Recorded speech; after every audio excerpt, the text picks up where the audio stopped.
Hi, welcome. Thank you for being here. Thank you for listening. This is just another transmission on the back of the last video that I did, another writing on the wall from me, Jennifer, to you, the all that are there to listen. So I want to talk about something I spoke about again. A lot of things that we spoke about years ago, really, and contemplating and having foresight and warning about years ago, are really coming into seeing the results of what we allowed to happen, what was happening, what has been happening on this realms stage. Particularly on the world stage, in that it's a stage on top of this realm that is made to make things look and feel very different, very inorganic. And so this is on the back of the video that I just posted yesterday. And it's about something that I spoke about years ago, as I said, and it's that freedom. What it takes to have freedom, and what it takes to have freedom and still have a society that is kind, compassionate, and thinking and intelligent. We don't see that in the many around us. There are many people that do reflect all of those things and more, but there are many more that are empty and are not um, infusing those attributes into the society that we all live in. And what it takes to have freedom, that I said years ago, was that it would take people to have a real understanding and inner standing of you cannot have freedom without constraint.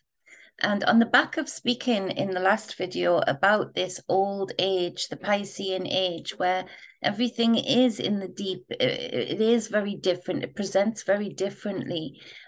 Check out that video if you haven't already checked it out, because this is where we look into the fact that everything's been so upside down, and we haven't really, as the many, as a society, understood the age that we were in, because of all of the conditioning, because of all of the frequency magic coming through the screens, coming through the speakers, a lot of it with ill intent to condition, to make people conform, to be apathetic. So everything, from grifters to in the movement to the real people in or around the movement, to, and that would just be the sector that they fall into, to others on opposite sides, on opposite sectors. There's been this roar, this rage about freedom, freedom, and it's been a hot topic of people saying that they're fighting for freedom.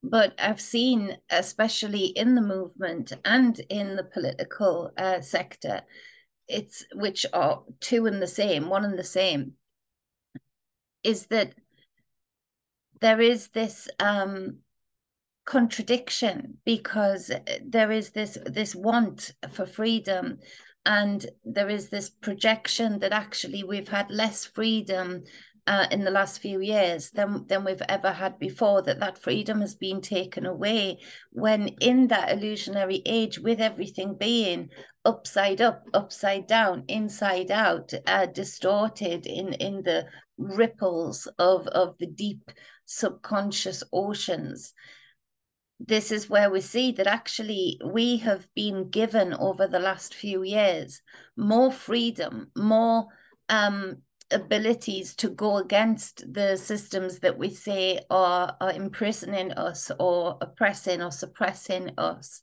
because it has been a hot topic, and it has been more acceptable on even the political stage to be more vocal about your wants, your purpose, your will, and also on the sort of movement side of the thing, of the stage, and just society in general.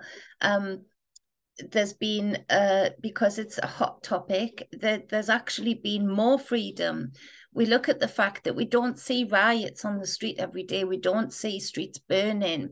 There's been more freedom to do that and get to those boiling points in the last few years than ever before. And so when they say they're taking away freedom, it is a test, and it is a test of consent. And that consent is to what kind of constraints are you willing to put on yourself with wisdom to allow freedom to work for you, but also those around you. Because many people who've been shouting out saying that they're fighting for freedom have actually been showing actions, in their in the way that they have treated people. Their freedom is dangerous because their freedom is very selfish. It's very narcissistic. It's very self-fulfilling. It is very it's wanting the same type of power over others that the people that they say that they're fighting. So in order to have this freedom that everybody is speaking about, is talking about, that does take individuals within a society to have levels of constraint to avoid going into places just because they want to. Say you're angry.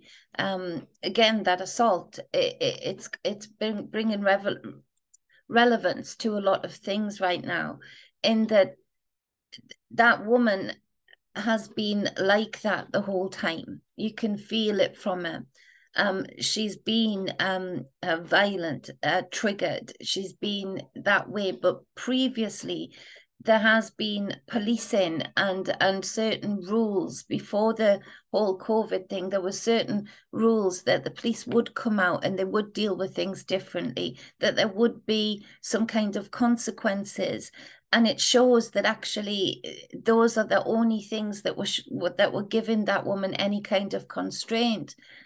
There are many like her that still need the constraint of systems, or the constraints of something else outside of themselves, because they're not capable of channeling their own purpose with constraint, their own freedom with constraint. And that constraint involves a self-checklist of, yes, this is my will, this is my want, but I need to have some constraint, because if I just railroad through those work colleagues, and very unfairly, get them fired so I can move up, that's a kind of freedom that ends up being a personal individual tyranny, that everywhere you go, it doesn't matter what the consequences are, unless there are outside constraints, like rules in that corporation that they work in, or rules of those around them.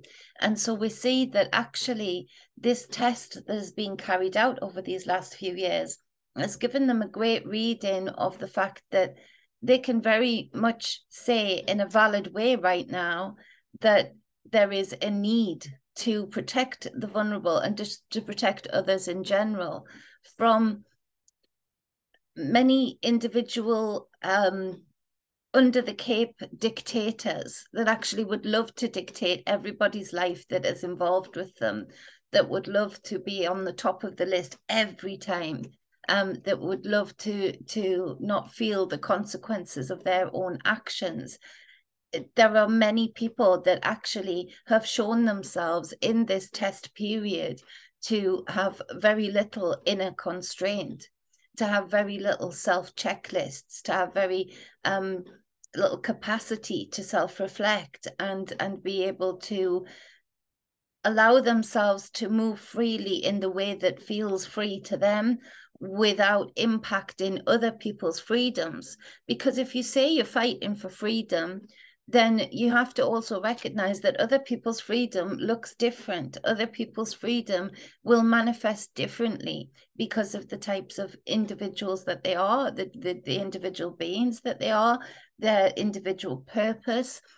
All of those things dictate that other people's freedoms do look different in their lifestyles. What represents freedom to them Is it being able to go for a run while it's still dark and seeing the sun rise as you're coming back home? Is that part of your routine? But do you then have to think about others like that woman, like many of the grifters on the political side and on the movement side, again, one and the same, you know, that actually these people are willing to be dangerous while somebody's running in the dark. These people are willing to just take what they want or act how they want, and literally be the contradiction to what they say they're fighting for, because in that action that they take, imposing a tyranny on someone else's freedom, because they do not understand that they require the wisdom to have constraint. That freedom, actually, just this freedom that is being projected by many people on all sides, is actually just many little individual tyrannies, in that they want the freedom to be on the stage shouting for that, but only for their own individual purpose, and that is shown by their actions and shown by their lack of constraint in many situations. So we see with this recent assault, there was no, all of the things that would usually be a barrier to that type of behavior over the last few years. The outside constraints have actually corroded the system of the police breaking down, the system of the NHS breaking down, all of these things, the education system. There's been less constraint on people like that. There's been less constraint on thieves. I mean, in the UK now, people can steal £99.99 worth of things, and the police have said that they won't come out, they won't prosecute for anything under £100. So that kind of thing, taking those constraints away while shouting out they're putting more constraints on us, it's all been a testing bed. And many people have failed miserably, showing that they do not have individual constraint, that when they are actually given the permission in an underhand way, under the headlines saying one thing, but the energy behind them, or the speech saying one thing, but the energy behind it being a backhanded to say, do what you like, be free, you're not going to get prosecuted, you're not going to get, go on, do what you like. And it's a little bit like the Pinocchio story, isn't it? There's this sense of freedom that's given from the rules and constraints of the father. But then that freedom has super high consequences, not just for Pinocchio and the other boys, but all of the people who cared for Pinocchio and loved Pinocchio, his father, who had to go on a terrible journey to then try and retrieve. So impacting his father's freedom to be at peace about his son, knowing that his son will practice some constraint when presented with what looks like freedom to be however you want to be. Do you get what I'm saying? So many people have failed this part of the test bed this far miserably, by those constraints, outer constraints that they actually relied on to keep them in check. Again, like I was saying, this assault, all of the normal checking, because of that corroding of the outside constraints, external constraints from the individual. None of the things that would usually be a barrier to that type of person was a barrier that day. It was a beautiful sunny day like today is. It was the early-ish in the afternoon. It was a child singing the song that they'd learned at school with his arm in a sling, looking even more vulnerable than he already does in that cute little body.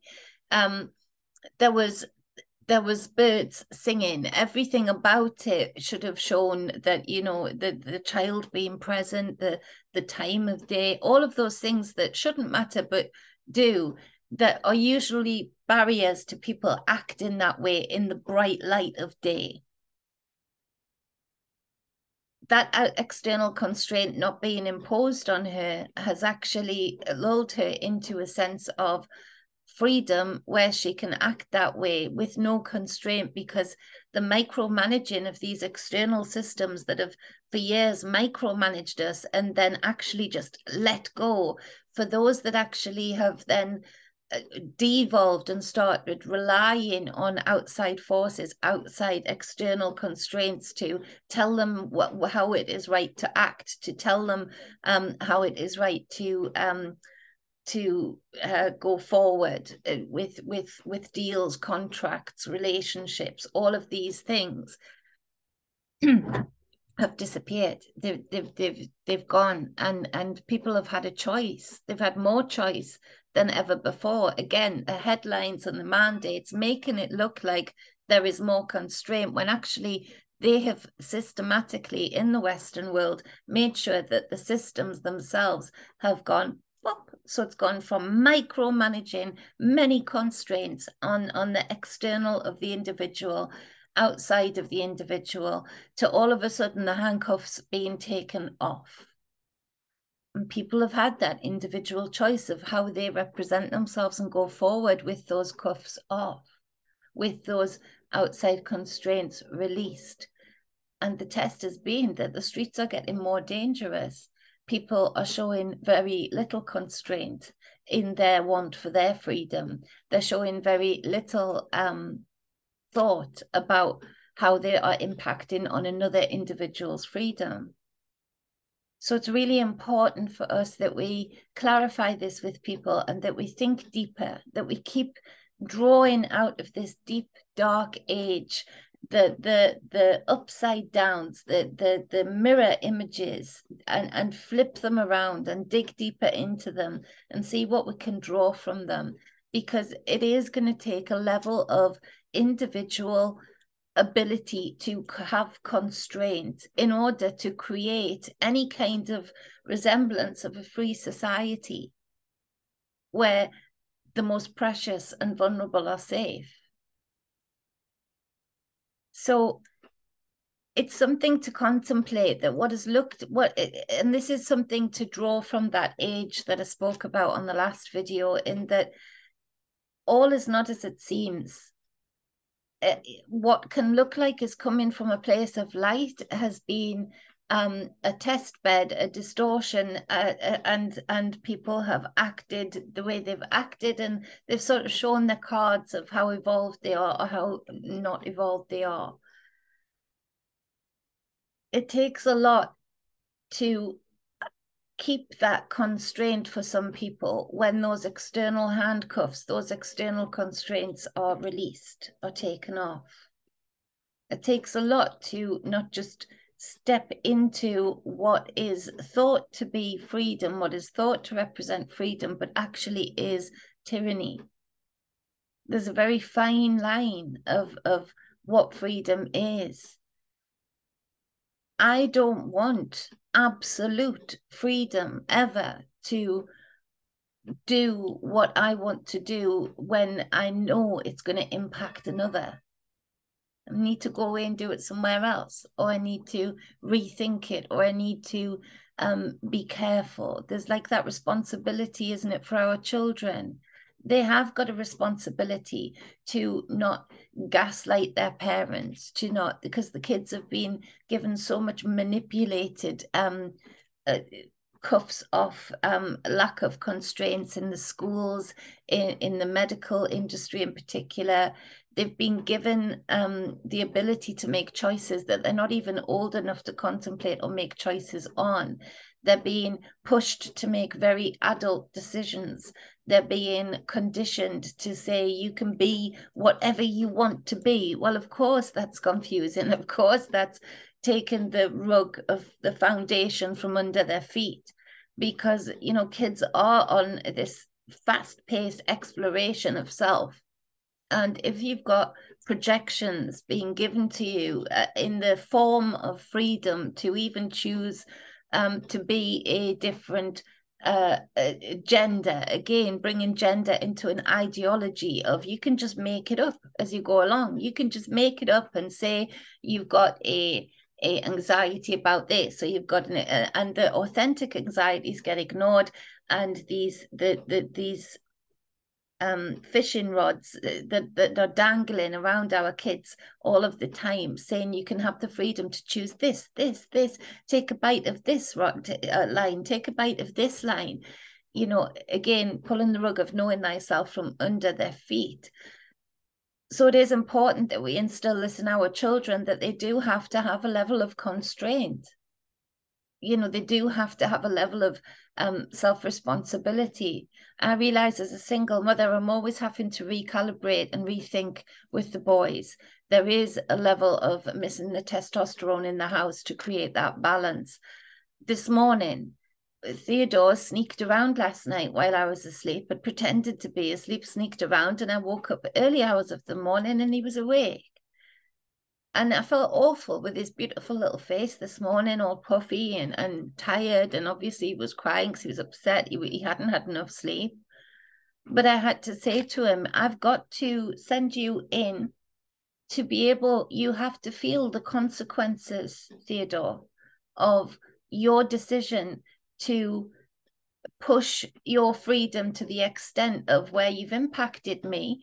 Because I woke up hearing something from you, and that's woke me up enough to come and catch you out, but also impacted yourself. Now you're tired all day. Now you maybe can't focus. Now you maybe feel a bit sick because you're so tired, and you're gonna have to ride that out. You're gonna have to feel that in order for you to be able to think the next time that even if you have the freedom of a controller right beside you, if you've been told that it's bedtime and tucked in and read to and kissed, all of the routines that we do for bedtime, then if you want to push it to the point where you take that freedom in your own hands, you do then have to deal with the impact of that decision of the freedom that you chose to have last night.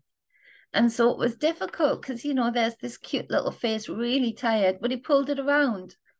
You know, he got his uniform on, he pulled it around, and he looked very tired. And I felt awful, but I have to somehow fight against these dangling lines in front of other kids that are being projected on them constantly right now to distort what freedom means, to distort what it means to just do what you want all of the time without having to feel the consequences, to try and teach them that this is a testing period for people to see what we do when the constraints are off. And, you know, you can't be a part of the failure of that. You have to be a part of the foundation of a new level of inner standing, of how we balance ourselves out as individuals in order to create a level of freedom, a level of free movement and free expression for everybody in a way that isn't going to be detrimental to others, particularly the vulnerable. So I hope that makes sense. It's a little bit more from this age that we're coming out of, and how to look at it and see that all is not what it seems. All that glitters is not gold. You know, there's a lot of truth behind all of these things that are being pushed on us. But what is beneath that? Why have the constraints been taken off while they are sort of putting through the headlines that more constraints are being put on? How should we act here? Because a lot of this has been a test bed and a trap, and, you know, results have been documented for further programs of control. So we really need to change it around. And the only way we can really do that is to take it on board as individuals. And the many individuals that continue to express themselves, learn and teach and explore in a way that is respectful, that in a way that is graceful and constrained in certain ways. This is the push and the pull of the yin and the yang. You have to have a level of the opposite in order to have a balance of the opposite, and vice versa, if that makes sense. You have to be able to balance your own inner scales if you want to preach about a different way of living, a different way of being. There has to be a level of constraint. You know, like the government and mafia and many other sort of underground but in your face around us organizations, they know that they can't just go around shooting everybody they don't like. They can't just go around shooting everybody that crosses them. It has to be tactical. It has to be worth it, because there's only so much. Yes, they're very powerful. Yes, they can get away with a lot. Yes, they have these contracts with the government and relationships with the FBI and MI5 and all of these things. But there is a line where it would become too obvious that there are organizations that live among us that have very different sets of rules and very, very different sets of consequences. But there is that line, because they know that they're intelligent enough to know, that organizations are old enough to know that there has to be that give and take, even with the community that they live within, in order for them to be allowed to survive in the way that they want to live and express themselves. So they've got it, but the many haven't. And so it's important for those that do understand this message to really take it on board and spread that message of, yeah, freedom's great, but how are you going to constrain freedom that you want to express that will impact on another? How are you going to balance that out? How are you going to constrain yourself when needed to and express yourself freely then when the time is right, or the place is right, or the people around you are right? We need to think deeper. We need to dig deeper and really draw out as many foundational lessons from this test bed period as they are. We need to document all of this. We need to perceive and observe what the results were of these tests. We may as well, they've been done, they're getting done, they're being done. So we may as well be able to draw that knowledge from it and be able to pass that on to future generations and hopefully create a change. Hopefully, you know, steer the ship, you know, as we go into this Aquarian age. All that glitters is not gold. All that looks bad initially is not bad. All that looks good initially is not good. This is a very upside down, mirror effect space that we've been in energetically. And it takes a bit of a deeper dive to really understand what we need to understand in order to go forward in a better way in our individual greatness. So much love, balance, and wholeness. I appreciate you all. Thank you, Rance. Thank you for everybody who's placed orders in the Etsy store. I really appreciate it. Book in for a reading. You can send me an email. You know, look at the social media links in the description box. You know, hook up with me, add me as a friend, whatever. You know, everyone's welcome until they're not. So, you know, if you're welcome initially to drop me a message. I appreciate you all. I really, really do. Much love, balance, and wholeness. Mwah.